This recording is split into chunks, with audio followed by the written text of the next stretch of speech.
We can't predict the future, especially now. It's extra uncertain. Almost all products can be repositioned so that you're selling more value, more transformation, more of something positive that they value, rather than less of a negative thing they'd like to go away. And when you do, you can often charge 10 times as much. Chess.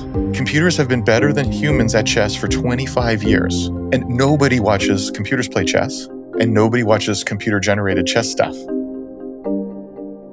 Any job where there is such a thing as a best version of that job will get automated. I just had a fantastic discussion with Jason Cohen all about growth, and he knows a thing or two about it. Creating 2 unicorn companies worth over $1 billion. And Jason is the deepest, kind of smartest thinker I've maybe ever run across. And if you've read his SmartBear blog, you know what I'm talking about. And his new book, Hidden Multipliers, is just an extension, an amplification of his deep, kind of first principled thinking about business and operating a business and growth. And in Hidden Multipliers and in this conversation, he talks about how we can all find those untapped opportunities that may be unique to us in growing and sustaining, especially in this age of AI, a durable business of any kind. But I think especially his experience is all in SaaS. And so I hope you enjoyed this conversation with Jason Cohen. I sure got a lot out of it that I'm going to take and implement in my business, and I hope you do too. I want to start by talking about your new podcast because I saw it on Twitter and I love the format. And I think it talks to something we're going to discuss later, which is like growth challenges. But I'd love to hear the kind of Superman origin story of kind of how this came back around, because you had a podcast before. I think this first episode I saw was the first reincarnation of the new kind of season of it. But I'd love to just hear the story there. Yeah, it's really simple. I've always been a person who likes to help other people, but I have this kind of, you might say abrasive, but very direct and honest style. And hopefully it's the kind where you feel like, yeah, but since I have your best interest at heart too, and I want you to succeed, and we're going to spend most of the time talking about how to solve it, but I just want to get to the problem and get to the crux really fast, and that can be hard. And what I found is, and this is when I say over years, I mean like 20 years, as I would talk to people, what would happen is they might get a little frustrated or feel bad in the moment, but then I get an email in a week or two that would say, I've talked to a lot of people and you're the only one who told me the truth. And so while it was uncomfortable, can we do that again? So about 15 years ago, and I should say I was a founding mentor and investor in Capital Factory, which is an incubator in Austin. This was in 2009 that it started. And so I did this a lot with startups, even in person. So there was a reason why was I doing this? There was a reason. Anyway, so I started doing this show I called SmartBear Live because I was already SmartBear on Twitter and everything because of my company, SmartBear. And so, I would sometimes do it at an event, but it would be live, helping a founder with something or challenging them, whether they see, hopefully they see it as help later. And it's sort of like Dr. Laura for startups, or maybe it's more like Esther Perel because it's half of it feels like like therapy, So it just happens to be in my wheelhouse of I have all this experience with startups, but also I have this style that some people like, and I'm very fast in the moment. I don't mind. I don't need any prep or anything. That's actually part of the fun, I think. And so it's in the sweet spot of mine. And also, I don't have to make money. Like I don't have to run ads on it. I don't need sponsors. Yeah. I don't need any of that stuff. That's great because I can just make my best work. Same with the book I just wrote. It's just my best work. I don't sell courses. I don't sell consulting. I'm not trying to push a product.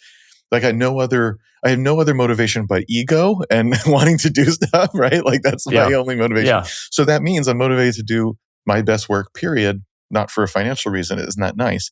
So there's an intersection there of just my personality and what my strengths are and the fact that I don't need to make money and so on. That makes in this intersection that's, if not unique, then okay, special. And so, I revived it now. So I got this book coming out, Hidden Multipliers. I got this podcast, SmartBear Live. Both of them are that.com. But I mean, I don't want this to be an ad. So for any of these things, I'd rather like get into some good stuff. And if people like it, then they'll go see that other stuff. I think that like from conference talks and sidebars and other episodes of the podcast, that I always try to like abstract away, not like the specific thing you told to this one founder about their challenge, because I think that's only helpful to them and maybe some other people, but more so like the mentality of a founder who's stuck. Because I think that's the thing. And Hmm. like speaking for myself, like it's Yeah. hard. Like when you're stuck in business is super freaking hard right now. Well, I think it's a combination of we can't predict the future, especially now. It's extra uncertain. I have a lot more Yeah. to say about that, but it is. What we can't use is the past to predict the future, and your current experience is not that relevant to what's going to happen in the future. So you can't use that Mm, current experience. And things like pro cons lists and rubrics, that's not going to be the answer this time. There's some kinds of puzzles where they are, but not this. And also, we've never done it before. So there's that. And we can't use statistics and probability. That's obviously not a useful tool in this case. So you're in this space which I call uncertainty, meaning we don't know, but I can't use tools like I just mentioned to apply to that to make good decisions. So I need different ways to make good decisions. It's still uncertain, and some of those decisions won't yeah. work, of course, right? But still, I need different tools than those to make smart decisions now. People aren't accustomed to that. So I think that's one thing. And then also, it's just always hard to know what's important. Like it's easy to say, well, one or two of these things is more important than all the rest put together. So just focus on that. And that is true, except which of the things is the most important thing that I suppose, like it's completely uncertain or unknown. How do I decide which of those things they are? And so not wanting to make a decision because you're not sure, you tend to spread around many things or fail to make a strong decision, which makes sense. But the result is that, okay, if you spread yourself thin over a bunch of stuff, which most of which doesn't matter, that's just not going to work. Right. But when things are uncertain, sometimes we're stuck in not making a decision, and there we are. So to me, that's what a lot of people are doing, and it's all very understandable. This is not me like, look at how dumb everyone is. Not at all. Like it's just natural. So it just begs these questions, or it raises these questions.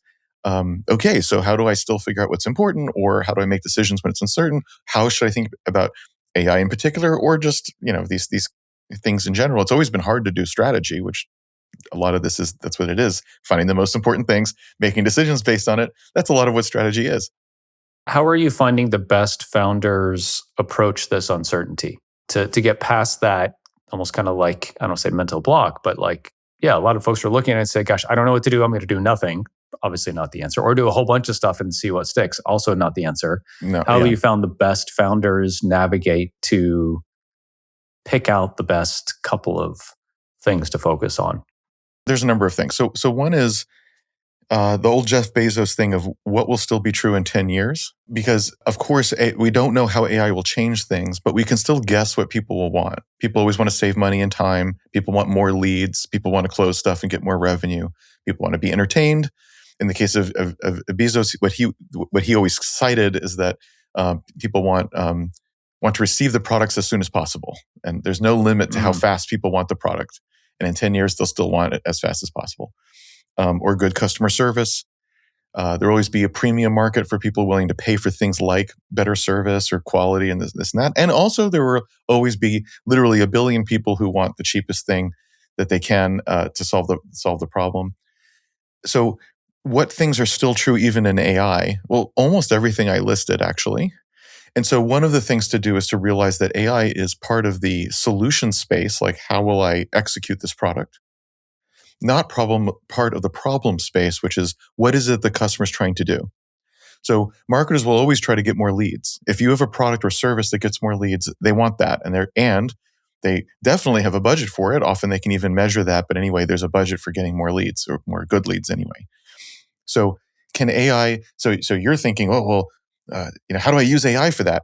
That's fine, but the question is, how do I use AI to get more leads? Not just how do I put AI on the page. Now I understand you just have to say powered by AI on your homepage because everyone else does, and because a lot of people are being told by their bosses, we got to do AI stuff, and so they have to buy AI things whether they care or not. So I understand that it's on the homepage, I get it, but that's to check a box so that you get a seen or maybe bought. That's not really what they want.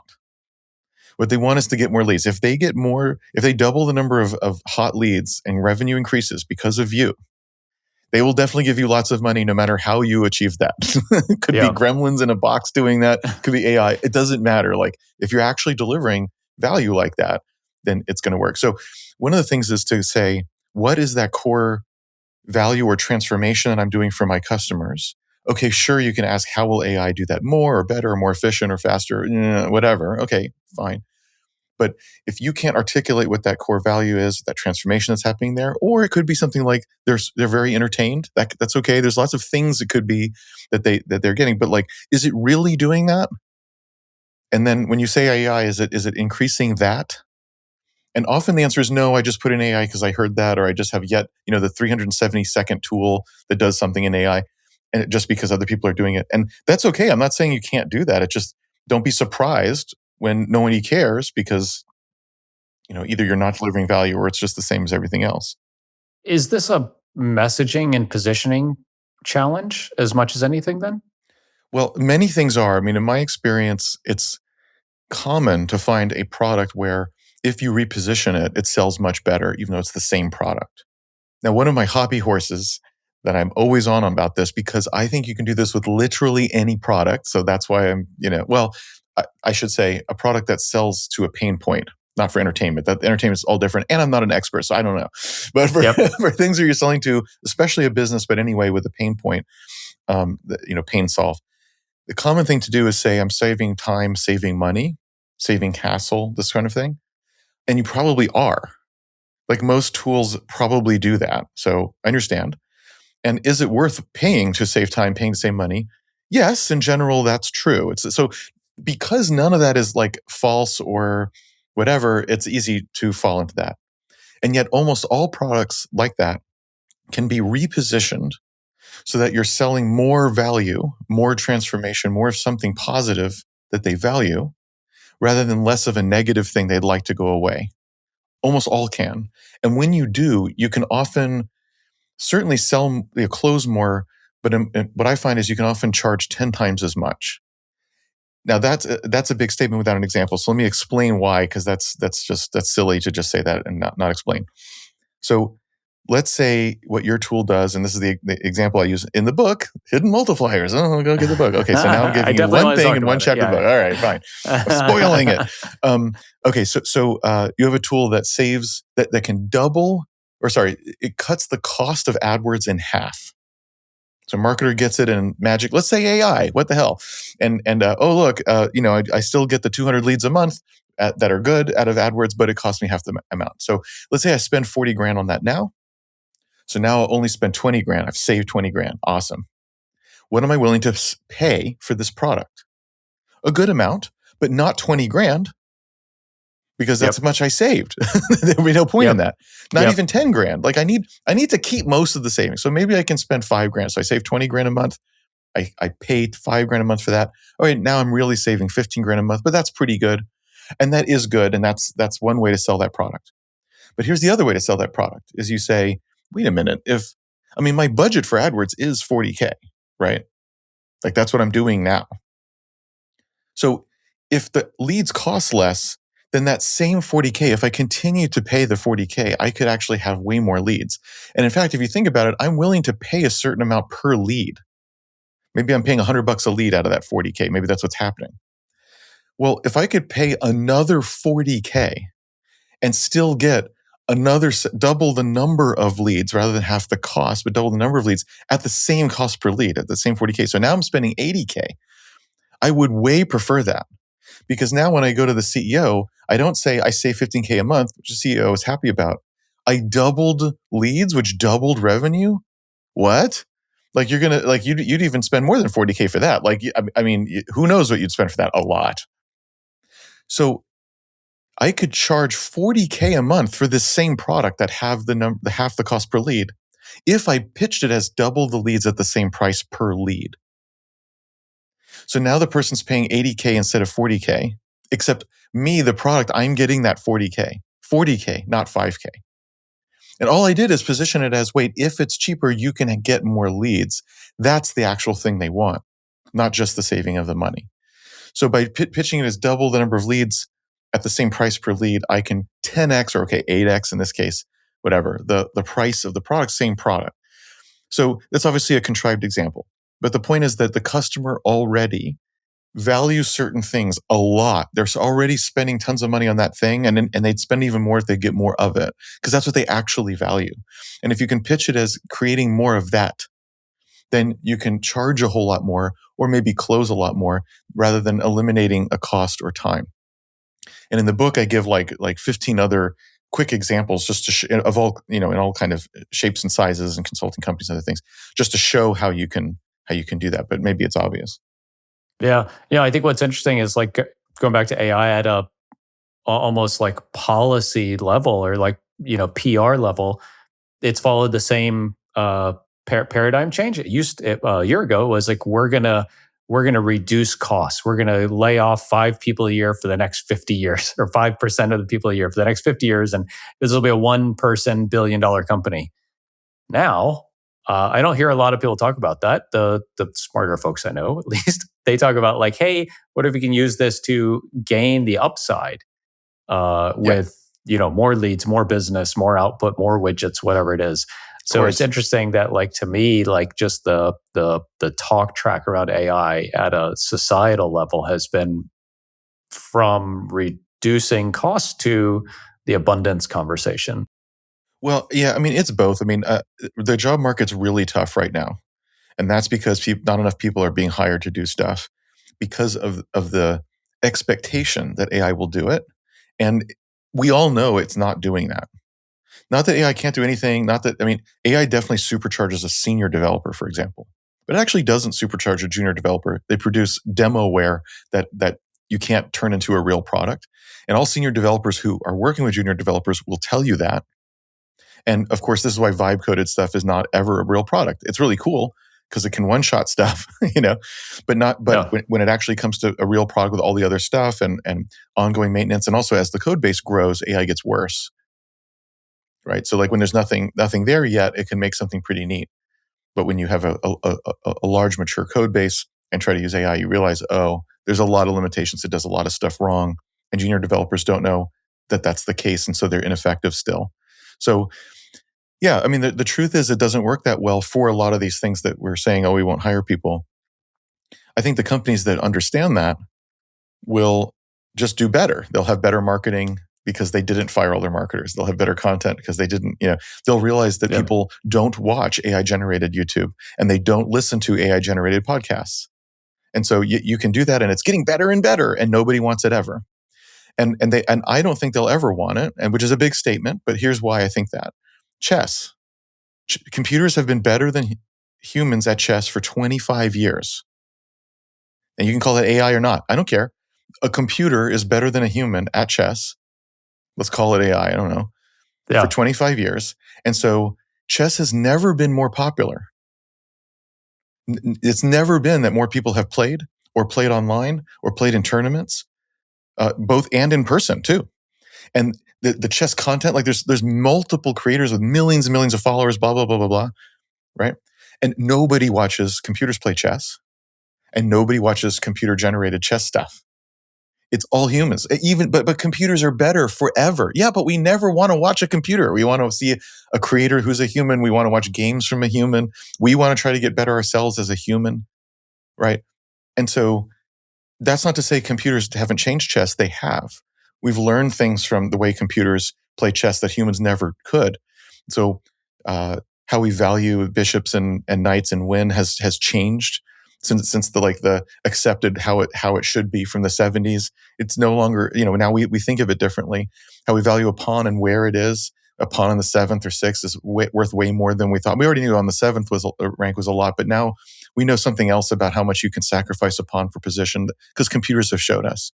So it's not that it hasn't changed the game. Oh, and analysis. Oh my God. Now everyone has a super grandmaster to show, Yeah. and so We'll have to. doing I'll openings and have things. to. I'll have to. Friend you on chess.com because I play with my son a little bit. So Oh, we'll okay, have yeah. to. So We'll have to computers play. have changed, not how I play because I'm an idiot, but how good people play, right? Like it has changed the game in that way. And so it's not that AI won't change all stuff. Duh, of course it will. But we don't want to watch any of that stuff. We want the human aspect. And so now when it comes to coding, that's different because that's not entertainment. So yeah, if AI can do can do better, do it faster, and get rid of busy work and all this stuff, of course we're going to do it. I do it too. Of course, it's great. So in that case, it will change things a whole lot more. It already has, I think. But for other things like entertainment, or let's say marketing, and videos that I from the company I actually want to watch, I don't see it. And when I see companies that have great ads or great videos that people actually see, it's never AI. It's always Yeah. people and personalities. So so never is a strong word. So obviously that's pretty silly for me to say. That's so ridiculous. But I just don't see that for now, because that is not what's happening even when it could. The lens I always look at this through actually is my kids. I have 2 teenage kids.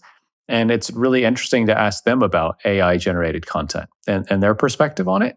Because we had a life before AI and after. And I mean, my kids, like, they were in elementary school when ChatGPT came out. So like, not really for their kind of like semi-adult conscious life.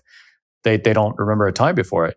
Their radar, their like AI radar is super strong, and they're really passionate about it, which I think is interesting because I think we, especially being in tech, are a little more accepting maybe of it, but they're definitely not. They're very prejudiced against it, which I Yeah. think is probably more representative of like the general society. Oh, for sure. Yeah. Well, also Yeah. even just the general threat of AI, hurting people in the sense of their careers and jobs is already enough to dislike it. Yeah. Okay, so I want to talk. We spoiled the fun a little bit before about the book, but I want to hear about the book. You and I talked off camera about the mechanics of it a little bit, and that's fascinating. But okay, so Hidden Multipliers, all of your kind of best tips and secrets and strategies on how to grow a business. Why write a book? Like, you've made it. Like, you're a double unicorn guy, right? Like, why write a book? Oh yeah, well, I've been writing for 20 years. I just like it. It's just in me to do that. I don't know why. Yep. I've Okay. just been doing it forever. And having written for so long, what was interesting about the book is that I had this voice and style, and of course ideas too. But a book obviously is different from articles, and I didn't want it to be some kind of anthology or disconnected thing. So it was still a lot of work, even though I had a lot going for me to do a book that I was proud of. Because again, that's all my only motivation, is something that I'm proud of. So, and then I recorded the audiobook myself, and I wanted that to be smooth. So, editing for reading aloud, not just editing for the page. On my blog posts, I only edit for writing. And I think it would actually be somewhat awkward to read a lot of my posts because, again, I have a certain writing for the reader style, cute little things in there. And I don't know, I have a certain thing. When read aloud, those things don't necessarily work, or things that would be terse and crisp when you're just reading it. When you're reading aloud, it's like not enough words because that's not how people speak. So it's very interesting there too. But here I am talking about writing the book. Yeah, the ideas obviously are the interesting part for anyone listening, not that part. They're not just tips and tricks. So to me, like, what I never write about, I never have written about, is either the news. I try to write everything evergreen. Maybe I succeed, maybe I don't, but I try. And I don't do things like tips, tactics, workshops, checklists. I just don't ever do that. There's plenty of that that's fine, but it's not me. So I'm always trying to think, or trying to ask, like, is there strategic concepts, patterns that are real? And can we understand what those are deeply enough that now you can make really good decisions based on that? Just as you were saying, like, it's the thought process and the analysis and what is this and what are the salient things so that I can apply it to myself, rather than, I don't know, a worksheet that you tick through and now you've written now you have an ICP statement because it says, as a blank, I blank because blank, and since I filled that out, now I'm doing well. Like, I just don't believe in that. And so it prompts you to think. So another fun thing I did is I did make a set of AI skills to go with the book. So at that Cool. Okay. hiddenmultipliers.com, you can go see that, because of course those are free and open anyway. You don't have to buy the book. The book is obviously explains what's behind them, but you don't have to, I guess. But I was adamant when I made the skills that the AI will never tell you what to do. They're all facilitation. Grilling you using some kind, using my ideas, my philosophy, right? And not letting you off the hook for wishy-washy answers or not, right? Like, so it drives you into, through these these ideas so that you come up with hopefully better answers because it's facilitating it like a consultant would. Now, obviously, a real consultant would be better, but you can do this whenever you want and in your own language and stuff like that. So obviously, there's benefits there. So early feedback on that's really good. And again, they're open and free. You can just take them, do whatever. So there's kind of no reason not to look at that. So those are things like, how do I build a good set of interview questions for customers to actually learn something? Or how do I find my ICP really? Yeah. How do I take what is special about me and even my weaknesses and find a good corporate strategy or product strategy that leans into my strengths and sidesteps my weaknesses so that it's a good business for me, not just like, is it a good business like in theory? These are, of course, all these things are in the book, but there are also all these things are skills on that website too.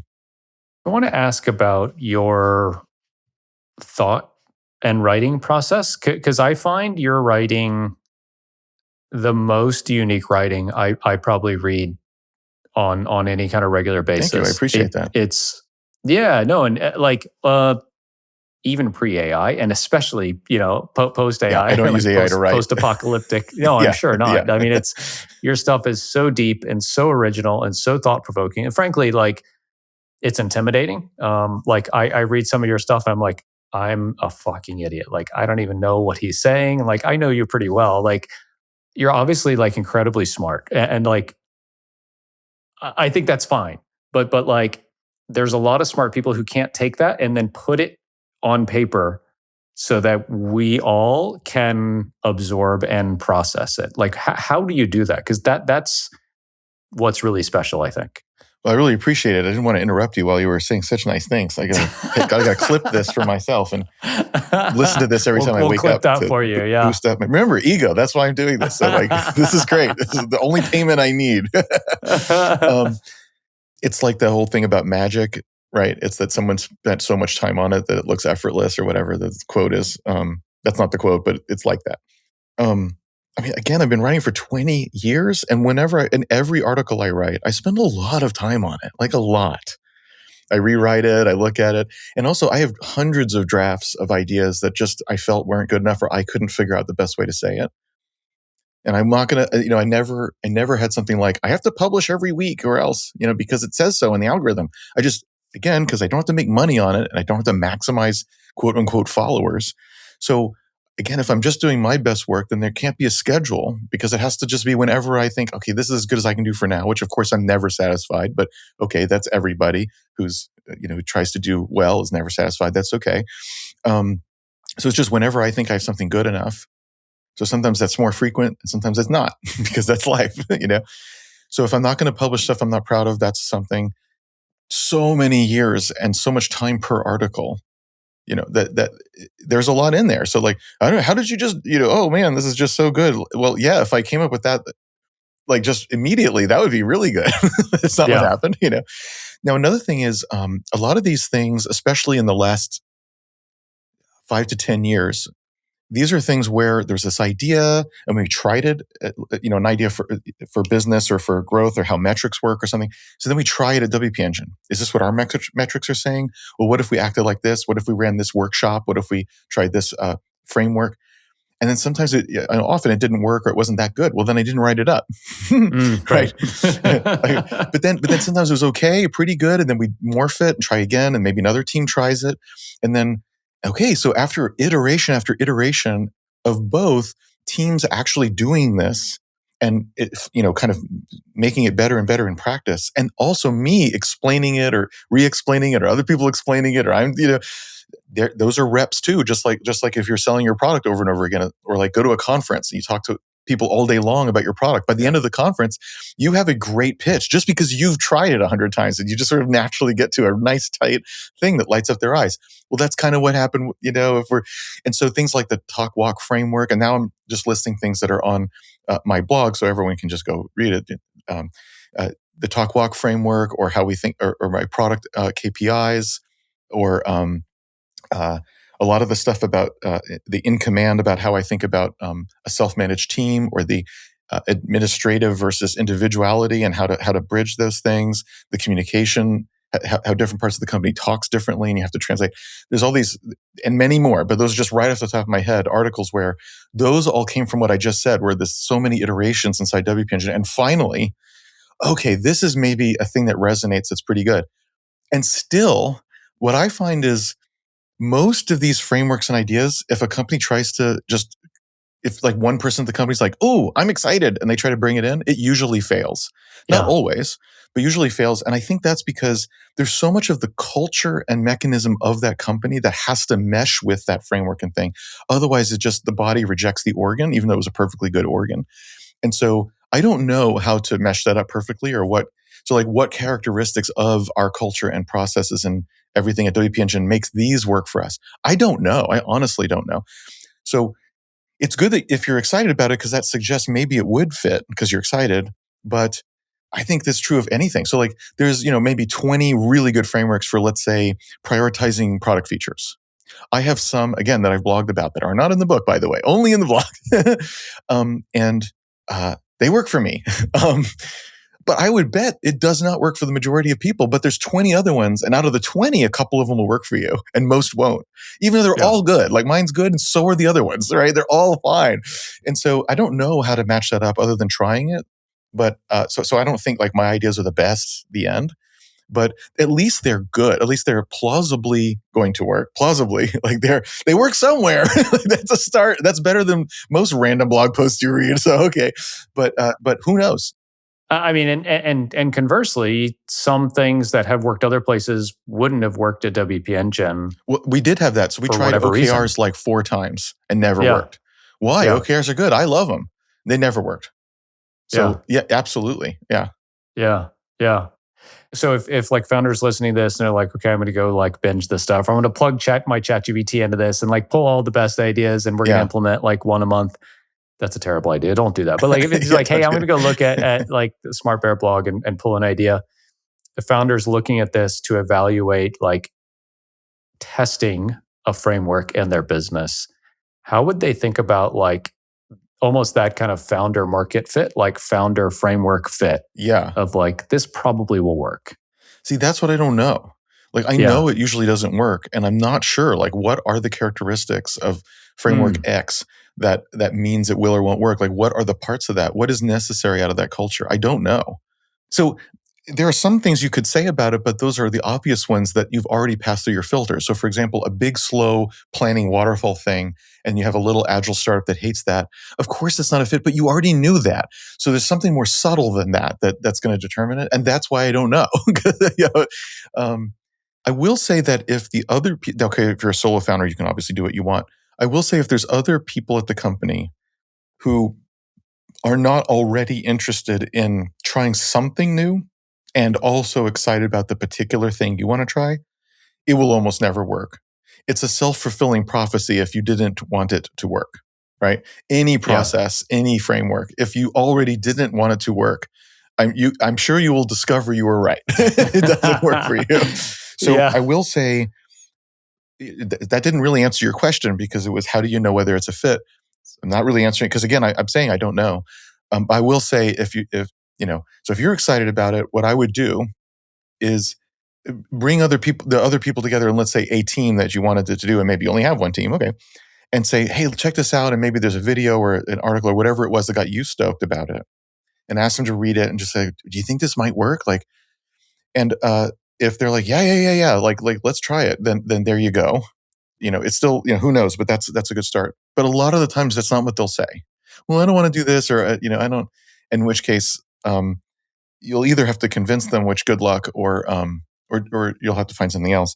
Another thing is, of course, you can always try a subset of it to see.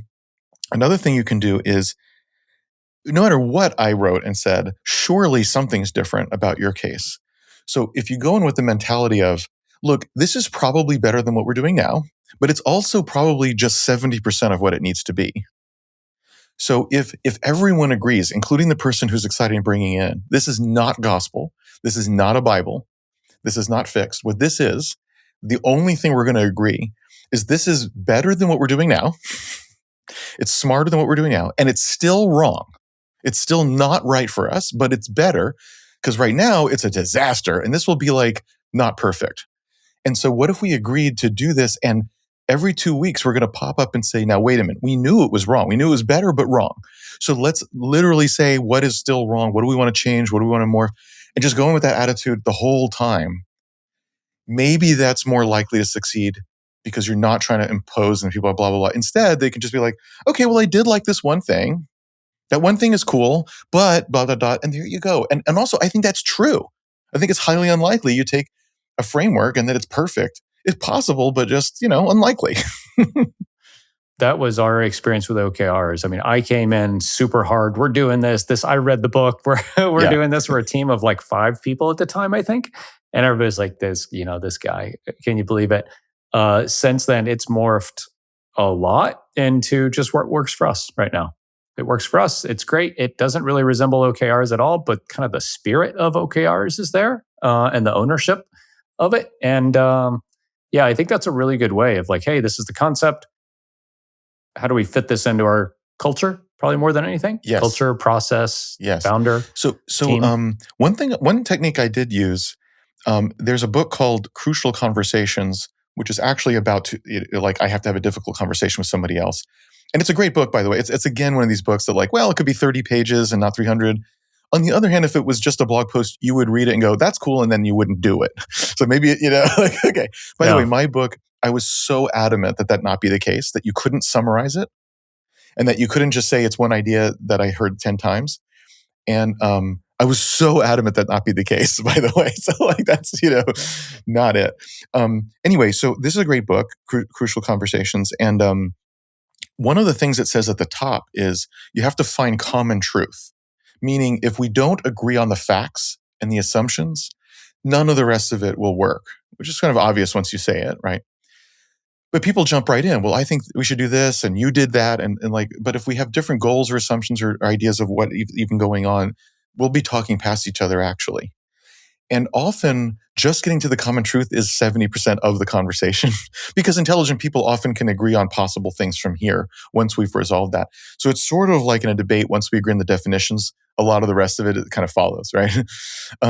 So using that mentality or using that idea here with this notion of the process to bring in, do we agree on what is wrong with our current process and what we're doing and what we need to do? So for example, you could say, hey, let's use OKRs because now we'll have metrics and keep ourselves accountable. Well, do they want to be accountable? Do they want metrics about themselves? Usually the answer is no. So it's not the OKRs, it's that they didn't want any way of being accountable. And so it's not really about OKRs. And if we don't agree that we should have some metrics, then what are we talking about frameworks for? Then none of them will work. So I found that to be the case. A lot of times, often the better way to make that case is for people saying, we do a lot of important things that aren't numbers, which I agree with. And my retort is often, well, that's right. And so we can't measure those things. But some of the things we do are numbers. Maybe we should not be blind to those things. Why would we not want to know that? So again, I have a KPI framework. Again, that's on my blog, so you can just go take it and everything. What I found with that framework is I felt like that framework was much more honest and open about what metrics can do, but also what they cannot do, including what I just said. And so it's framed in such a way that takes away a lot of those usual objections. And so the other thing I would do with that framework for teams that don't normally like it is I would say, hey, what if we just picked from this huge framework and all these choices, just pick one metric that you actually believe in, that you think that number is real and true, and even further, you actually do want to know that number for yourself. Like, forget the rest of the company. It's not published to anyone else. It's just for you and your team, and no one else will ever see it. What number would you actually want? I don't care if it's unimportant. I don't care, just that you would actually want for yourself. Pick that. And then just use this framework, though, for mapping it, because there's this little chart of where it kind of appears in the world of the company. And there's all these tips about what makes a good metric or not. So it has to be a good metric, quote unquote, as defined there, and blah, blah, blah, that you'll never tell anyone about. So you can't be held accountable to it because no one else is going to see it. Put it in a Google spreadsheet that's limited to only you guys, right? Yeah. Like make it physically impossible for people to see it, and just start with that. And what that did is it sort of just introduces this notion that metrics can be good. It's just the question of under what conditions, under what context. And that just gets them comfortable with it. And you might do that for just one quarter. It's just that. That's it.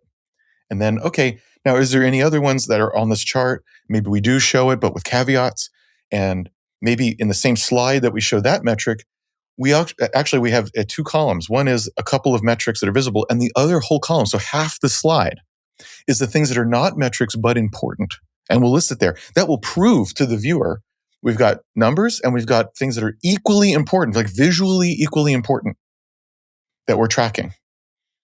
You see, so you can kind of baby step into what the article said in the first place, but if you tried to do the whole thing at once, like that's too much. So I know that's a long way of saying that, but everything I just said, I've done. Like I've actually done that with the team exactly like I just said, and that helped the team get used to metrics as opposed to the 4 times we tried OKRs that all failed. So it's a real example. Yeah. Well, one interesting learning for me, just as like being a manager, is this concept, and I do a bit of coaching, and I tell like my clients this a lot, is as founders, like we don't want to be told what to do. Like that's my worst nightmare is having a job where somebody tells me what to do. Of course. All of our employees want to be told what to do. I some think do, they all some have don't. this. Okay, fair, yeah. But I think they all have this degree of, I don't want to say uncertainty, but they want to know they're doing a good job. And a way you can do that is with metrics. And that's been one of the most empowering things in our business is like, hey, dude, it's black and white here. Here, I would say yes and no. Yes, but metrics can be gamed, which everybody knows. And that doesn't mean they're doing well and they know it. The other thing is sometimes metrics don't go the right way. And that doesn't mean they're doing a bad job. True.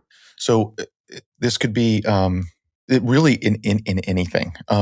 Fun example from, let's say, customer service, just to like change it up a bit, right? Here's a person who does 27 tickets a day in all like with superstar responses from the customer. So obviously they're doing great. They're efficient. They're productive. Customers love them. What's not to like? They're on the leaderboard or something. Here's someone else who only does 2 tickets a day. The customer responses are mixed. So does that person suck? Maybe. Not necessarily. But what if I told you that they're the best person on the customer service team? So they get the hardest, worst, thorniest problems. That's why it takes so long. And the customer, are they happy? I don't know, because often the answer isn't what they wanted to hear. So are you sure one of them did a good job and one didn't for metrics that otherwise make sense? So now, of course, if you're listening to this, you probably know all that. And okay, I'm just trying to point out like, yes, they can, but we have to put big asterisks next to all this. And so I guess I would say, yes, everyone wants to know how they're doing. That is absolutely true. Everyone, even founders, want to know how they're doing. I want to know if people like the book, right? Like I'm still like that, right? So where do I stand? What does good look like? Am I getting there? What's the next step in my career? How do I make more money here? How do I get more, of course, everybody wants to know that and deserves to, right? If we want to make good jobs that people want to have. Okay. Metrics to me are a two-way sword or two-sided sword there. They can help and they can even hurt or be neutral. So yes, but we have to be super careful there. And that is not going to make up for being a bad manager and not doing these things for people. It's going to be an ingredient in a much bigger thing, I would say. I want to take just a few minutes to get, I don't want to say your take on AI, but it's first part of August 2026. I guess what do you see affecting our lives as software entrepreneurs over the next 18 months when it comes to AI and just things that we think are true today that might not be? Well, see, that's the part I just said. I don't know anybody knows. Yeah. Well, but you're here's another way I'll say that. Let me also justify that in one other way. If 2 years ago you asked me what it's going to be like in 18 months, it would be random what I would get right and wrong. For example, I would think OpenAI is still the leader, and they're not. Wow, nobody saw that coming. Not one person was predicting that. Okay, maybe a crazy person in the corner, but you know what I mean. That was not what people thought. And these models and techniques seem to come in these jumps, like they're kind of the same or even reverse. Like, how many times have you seen people say, I think Opus 5 is a regression. I'm back to Opus 4, right? But then on the other hand, sometimes it's like insanely better. And those are completely, not random, but let's say unpredictable when those appear. So that's why I don't know in terms of that kind of progression of like what's going to happen. But we can ask what's going right now, and so what should you do? And so clearly, the things that AI is accelerating today, it will continue to accelerate, and maybe more so. It does accelerate software development for senior developers, not for juniors.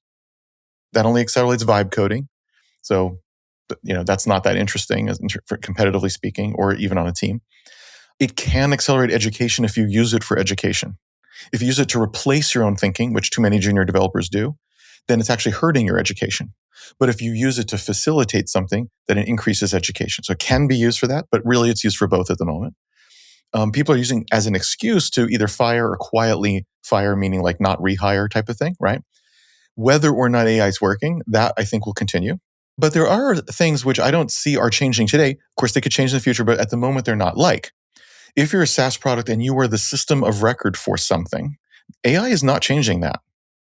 People are using AI in finance everywhere, but the financial systems where you put the numbers in and report and pay taxes, and that's not change. That's not AI. That has to be right. The customer service desks, they still exist, and there's people, even if AI is helping more and more. Same thing with sales, even in engineering. AI doesn't replace GitHub. We still need GitHub. It doesn't replace CI/CD. We still need CI/CD. In fact, AI needs GitHub and CI/CD more than ever. Like, it uses all kinds of crazy branches and stuff, and right, so that it can do that. Like, we need those systems more than ever with AI. So an interesting question is like that: if there's more and more automation and whatever, which of these systems, like systems of record or tools where being precise and right are important, those are not being replaced by LLMs, which we all know are amazing and not precise. So. And of course, there's all these techniques. Well, here's why I make the agents better. I do a panel of experts. Yes, those are better, but like for things that matter, like the code and the CI/CD and the deploy and the customer service desk and the sales and the finance, you can go on and on. Those are not being replaced by LLMs or AI. So that's a whole universe of stuff. Again, in entertainment, anything where we actually want the human, AI is not replacing. It's augmenting how we do it. Right. But like ultimately, we want the human. So the person in the quote unquote content that's really an ad, that needs to be a human with a personality. The end. That's the only thing that works. Even now, and I think I would bet on that anyway. And look, even if a lot of people did AI instead, okay, well, even better. Now you'll be more special because it's not AI. Good, But actually, it's not AI right now. That's not what's happening. So here's another way. Here's yet another dimension to this, because there's like lots of dimensions to poke at it, right? Okay, here's what I think. Any job where there is such a thing as a best version of that job will get automated. But there are many jobs where there's no such thing as a best. So I'll give you, and that AI can help, but actually AI doesn't just solve it and make it go away. And let me give you an example. So I was at the Honda. A Honda construction plant in Columbus, Ohio. This is several startups ago when we were outfitting with our hardware, the stuff with our hardware, and at IT Watchdogs. And there's this machine where it puts the bolts on the wheels. So there's like 5 bolts. It goes right. And so we saw this machine. It was a mechanical machine, and there's this little screen next to it. And it was recording exactly the tension or torsion or whatever the right unit is that it put on each bolt. And that's because later, if the wheel fell off 6 months later, they could prove it wasn't us because, see, we didn't overturn it or underturn it, and it was all recorded. And so it's not us. And also, they don't want the wheels to fall off. Like, they also want the wheels to be put on right and also, right? So for putting bolts on a wheel, there is a best. The best is that the tension is perfect. It's measured. It's recorded. There's a best. If there's a best, then the robot's better than a human. It's going to be faster and more accurate and more repeatable. And so a robot will eventually do that job. And that could be a literal robot. It could be AI. Okay. But then there's things that there's no such thing as best, like design and making software and writing stuff and ideas and entertainment. There's no such thing as the best. We're done. We're done here. We've done the best YouTube videos. We're not doing any more YouTube videos. That doesn't exist. In that case, AI will change how we do it. Of course, it already has, but it doesn't replace it, and automation doesn't replace it, because there's no best to sort of to cap out at, where now it's better to have automation. So, I don't know that this is a law like conservation of energy, but I think it's a guiding thing of like what jobs get replaced or what is good to invest in. So if investing in a consulting company that helps with strategy, AI is not replacing that right now. It's augmenting in various ways, but you're not listening to an AI to change the strategy of your business. You're just not. Um, Even in stuff like design, of course, we're replacing basic design, like just make a thing or just make a this, or take the same thing we've done 80 times and do it an 81st time. Maybe we can ask AI. But then again, that's not really high level thinking, is it? But deciding to make linear instead of Jira is not something AI does. So this general notion of if there's a best, then not that you shouldn't do it, but like a product that does it like that, that's a product that might be replaced by AI that can also do the best, but cheaper. Because once I'm at the best, the only thing left is cost, really. Maybe customer service. I mean, there's maybe a couple of things, but it's starting to get limited here. Whereas if there's no such thing as the best, that doesn't mean there's nothing left to do. There's plenty to do, but like at least that one way that your legs could be cut out from underneath you, that is not the way your legs will be cut out. So again, none of these things is the be all end all, right? But it's just things to think about when you're like, how do I come up with a strategy where my legs aren't just going to be cut out for sure in a year, Yeah. I like that. And I think to me that kind of comes full circle to like the concept of the book and like hidden multipliers and growth strategies. Like that's kind of the ultimate meta growth strategy for this phase we're coming into is like, what is your opportunity or unique advantage? Is like a question we should all be asking ourselves. I think unique advantage is overplayed. Mm. If I think about a lot of successful companies of all sizes, solo bootstrapped and Google, I don't necessarily think about unique advantage. Like Gmail's not unique, but it's the winner. True. But like Yahoo has a lot of customers on Yahoo Mail. What is unique? So if it's unique, that's great. Because of course you need to be differentiated in some way. There's got to be some reason to buy your thing over something else. But there's so many reasons you could come up with for that also. So special, yes. Unique, that's nice, but I'll take special. Why is it? What are your strengths and capabilities and assets you've built up over time? How does that make this particular strategy or positioning or product or market? Why does that make it really easy for you or natural for you, or you will automatically do a better job than other people will, or they'll have to spend 10 times as much because it's unnatural, and even then it's probably not as good because this is you. And then same thing with the customers. The customers, of course, when I say the customers, I mean some subset of the market. That in what subset is there some customers where, oh my God, do they agree? Just the things they want and don't care about and don't like and do like, just, oh my God, does that match? And that's not most of the market, but it's this part. And that puzzle piece, that's where you win. And I didn't say unique anywhere in there. It's a great fit. It's special subset of the market, you're special in some way. Okay, now we're talking. And the fact is, you'll do some things outside your wheelhouse and you'll get customers that aren't the perfect ICP. They'll sign up too. The fact is, the business will do all those things. But when you're clear on what those are, which is very hard, but the book shows you how, and so do the skills though, that is when you have a good strategy, meaning it's good for the market, it's good for you. And it's still very hard to get that, don't get me wrong. But when we say things like, well, what's your unique selling proposition? I just think like, aren't there a ton of successful companies without a USP? So that's not really it, right? And probably you don't have something completely unique, like probably. And can't someone else just copy it? Not always, but often, yeah. So I just don't think that's the right mentality. Yeah, fair. Jason, wonderful to chat. Congratulations on the book. The book will be out as of this episode going live. This episode will go live on the 13th. So the book will be live by then. Yeah, so you can buy it on hiddenmultipliers.com from me, which is in a way cheaper because I bundle all the stuff. Like you can get the audiobook and the EPUB and the book, and it's for less money than buying them separately. And plus, since it's from me, I can afford like a higher quality book. So you also get like a better print job, right? Because other vendors aren't taking money from me, so I can just put it in having a really high quality book in terms of the print. But it's also on Amazon with the paperback, with Audible, with Kindle, so you can just get it through the usual way. Awesome. Well, congratulations, and yeah, thank you for coming on the show. It's been great to chat. Thanks for having me. This was fun. Good conversation.